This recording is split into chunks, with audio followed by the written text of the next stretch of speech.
आम आदमी पार्टी को दिल्ली शराब घोटाले में आरोपी बनाने के लिए ईडी पीएमएलए की धारा 70 लागू करने पर विचार कर रही है। ऐसे में चुनाव आयोग एक्शन ले सकता है। ये सब होने लगा तो अरविंद केजरीवाल आगे की लड़ाई कैसे लड़ेंगे, चाहे वो साथियों के लिए हो, पार्टी के लिए हो, खुद के लिए हो या फिर देश के लिए। ईडी ने सुप्रीम कोर्ट में साफ साफ बोल दिया है कि दिल्ली शराब घोटाले में आम आदमी पार्टी को आरोपी बनाए जाने पर विचार किया जा रहा है। अब तक अलग अलग मामलों में मनीष सिसोदिया और संजय सिंह जैसे आम आदमी पार्टी के नेता ही आरोपी बनाए गए हैं। सुप्रीम कोर्ट में ईडी की तरफ से पेश सॉलिसिटर जनरल एसवी राजू ने कहा कि आम आदमी पार्टी को आरोपी बनाने के लिए मनी लॉन्ड्रिंग कानून पीएमएलए की धारा 70 लागू करने पर विचार किया जा रहा है। असल में मनीष सिसोदिया की जमानत पर सुनवाई के दौरान सुप्रीम कोर्ट की तरफ से ऐसा सवाल उठाया गया था। अब अगर आम आदमी पार्टी के खिलाफ मुकदमा चलाया जाता है तो किसी राजनीतिक दल के खिलाफ इस तरह का ये पहला मामला होगा।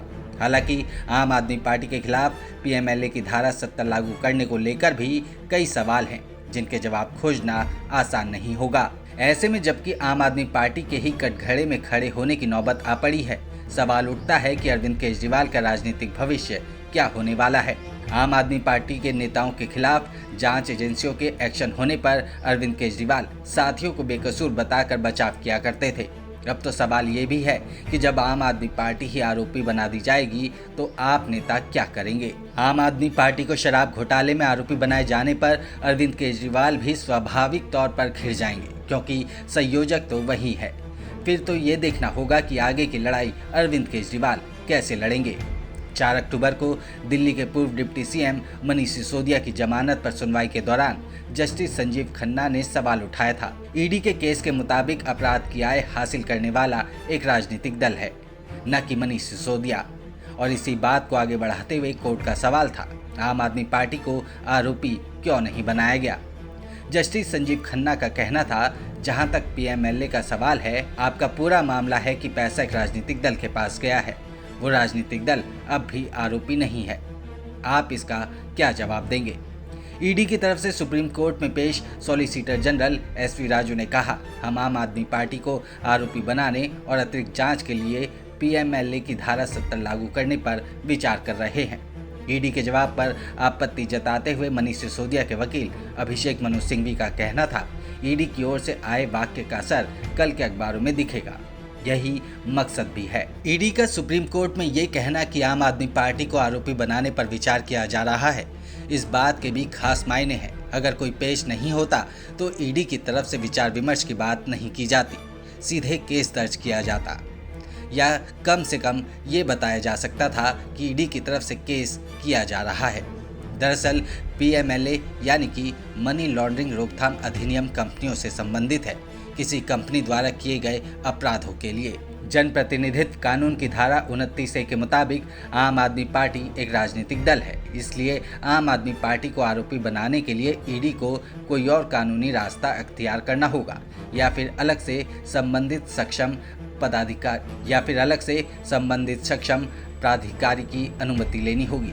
फिलहाल बड़ा सवाल यही है कि आम आदमी पार्टी के खिलाफ पीएमएलए की धारा 70 को लागू किया जा सकेगा या फिर नहीं। कोई भी राजनीतिक दल किसी कंपनी की तरह परिभाषित तो नहीं किया जा सकता, लिहाजा धारा 70 के इस्तेमाल को लेकर भी ईडी को सुप्रीम कोर्ट की जिरह में जवाब के लिए तैयार रहना होगा। चुनाव आयोग किसी भी राजनीतिक दल को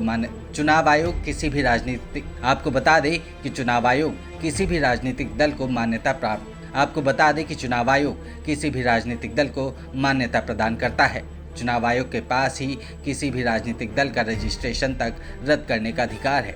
किसी भी पार्टी में विवाद भी होता है तो मामला चुनाव आयोग के पास ही पहुंचता है। जनप्रतिनिधित्व कानून की धारा 29A में चुनाव आयोग को राजनीतिक दल को रजिस्टर करने का अधिकार दिया गया है। चुनाव आयोग रजिस्ट्रेशन की विशेष परिस्थितियों में ही समीक्षा कर सकता है। सवाल है कि क्या ईडी की तरफ से आरोपी बनाए जाते ही आम आदमी पार्टी के खिलाफ चुनाव आयोग कोई एक्शन ले सकता है। पहली बात तो ये कि आरोपी बनाए जाने भर से कुछ नहीं होता, दोष सिद्ध होना जरूरी होगा। चुनाव आयोग विशेष परिस्थितियों में ही राजनीतिक दल का रजिस्ट्रेशन रद्द कर सकता है। अगर किसी पार्टी ने फर्जीवाड़ा करके रजिस्टर करा लिया है, या अगर पार्टी चुनाव आयोग को सूचित करती है कि वो भारतीय संविधान या समाजवाद, धर्मनिरपेक्षता और लोकतंत्र के सिद्धांतों में उसकी आस्था नहीं है, या फिर भारत की एकता और अखंडता का वो समर्थन नहीं करेगी, तो भी चुनाव आयोग कार्रवाई कर सकता है। या फिर अगर सरकार द्वारा अवैध गतिविधियां अधिनियम 1967 या वैसे ही किसी कानून के प्रावधानों के तहत पार्टी को गैरकानूनी संगठन घोषित कर दिया गया हो। तो बड़ा सवाल यही है कि अगर आम आदमी पार्टी को ईडी आरोपी बनाती है तो उसके बाद आम आदमी पार्टी का क्या होगा। 2024 के लिए जो रणनीति अरविंद केजरीवाल तैयार कर रहे हैं उसका क्या होगा। फिलहाल के लिए इतना ही। क्या है आपकी राय, हमें कमेंट करके ज़रूर बताएं।